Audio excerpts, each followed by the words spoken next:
Welcome everyone to another episode of Let's Talk Special Economic Zones. I'm your host Ainsley Brown. In today's episode, we are going to look at special economic zones and the creative economy, or the orange economy as it is known.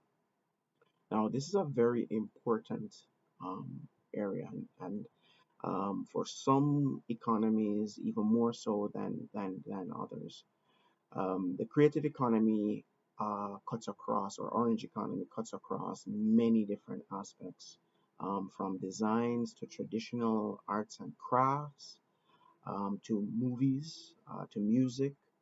It is wide ranging, including and sports are included in the orange economy. So it's very, very wide ranging. It also has tremendous social side to things with the creative economy. So it's very important. So it's not just a question of mere economics. It also speaks to the social fabric of many countries, many societies.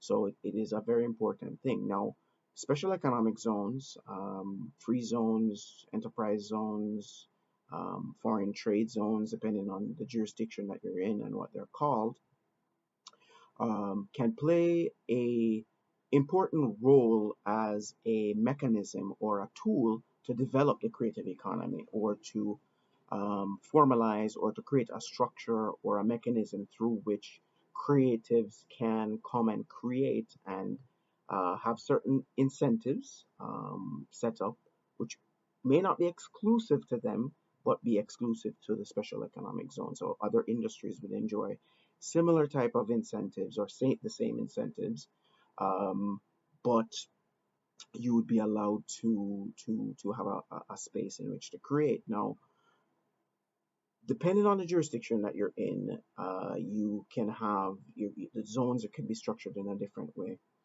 In many jurisdictions, you have the government, who is the not just the regulator, but also the developer, the person that develops the zone and then create space for occupants to move in. These are the companies that go in and do this. So like a movie studio would come into to an area and rent space. Of course, the government, being that developer, could create that space that's exclusive to the movie studio, or a zone that is exclusive to movies and nothing else. Or it could be something wider, sports themed zone or park. Now, you can also have a regime where the private sector comes in, and the private sector acts as the developer that builds out the space, and again invites occupants in to come and create. So you could have like an animation studio, for example, in there, where there are different creatives doing all kinds of design work, not just necessarily on animated movies, because that's one of those things that those skills transfer into other things. So it's not just movies or cartoons, and all this. Animations are very big business across the board. In fact, or even architectural skills, because there are many times you see some of those ads these days. Some of those things, it's people that have architectural skills that are doing it, not just animators. They have the design capability, the design skills, knowing the software and knowing the different things and how to manipulate that. So, in terms of creating a zone that creatives can go in and do their thing, so to speak. Now, in terms of packaging, from a policy standpoint, a zone that could create, or a zone that's creative centric or orange economy centric, you could and should look at the different incentives. Now, there are the basic types of incentives that are offered: fiscal incentive, financial, and non-fiscal and non-financial. Now, let's deal with the financial. Financial is cash, and um, some countries can afford to be giving out cash, whether in the form of grants or low interest loans, but some of them do. And if they do, it can then, whether in through another mechanism or through another agency separate and apart from the one that runs the zone, or regulates the zone, because that can be separate, depending on the model that the country chooses, you could integrate that into the zone regime, or it could be form part of the zone regime and part of the incentive that is given. But many countries can't afford to do that, or choose not to do it, even if they can't afford it. Now, if you look at the fiscal, this is when you get, for example, duty-free importation. So you can import your equipment, computers and such and so forth, or construction material if you're the developer building out the zone, duty-free, right? A lowered corporate income tax rate is another mechanism that is used. So your rate, your regular corporate income tax maybe 20%, 15%, or whatever it is, 35. But in the zone, it could be it's something lower, 15, 10, whatever it is, right? Now you'd have to marry that with the thinking and thought of, yes, this is for for creatives, and how you bring them in, and make them aware that yes, this is how you apply this and how you can benefit from this. Another mechanism as well is, for example, um, because zones operate slightly separate and apart from the regular economy, many countries have VAT, or value added taxes. You could have a system where either it's a rebate or a refund, or a zero rating where you don't pay the VAT.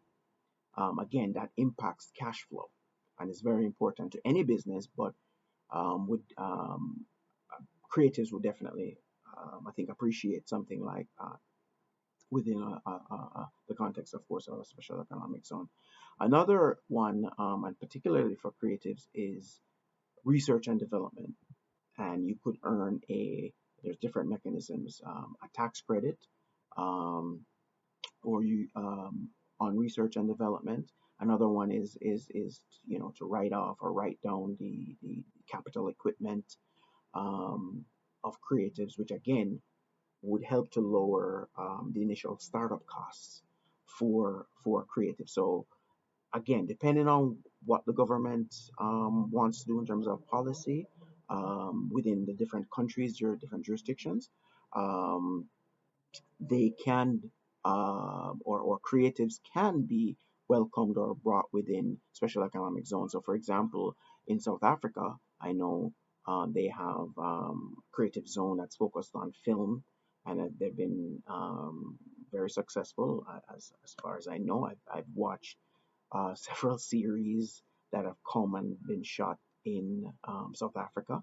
Some of them I didn't even know that it was shot in South Africa, because it takes place in another in another country or another region, apart from South Africa. Um, that doesn't really look like South Africa, but they've made it look like they've made it look like that country or that region, and been very successful. There's extra, movie has many, the lead roles, and but there's extras, people that are milling about behind the scenes and all of that. That stimulates a lot of economic activity. So that's just one example in terms of the creative zone or orange economy focus zone.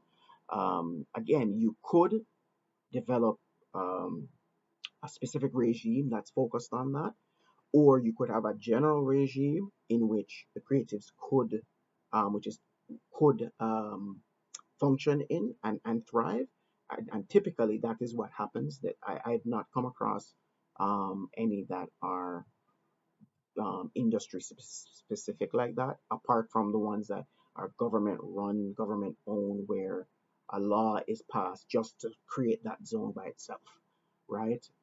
In that case, like Dubai Media City is an example, um, where government owned by the government of Dubai, and the law is created specific just for that zone alone, right? And they've been, from all indications, been fairly successful. But typically, what happens is you have something that's general, and then the creatives fall in and can benefit from those fiscal incentives. There's also non-fiscal incentives, such as training, that they can benefit from, that the government basically either subsidizes or does the training. So You could have coders that are being trained, designers. You could have animators being trained, musicians being trained, actors being trained.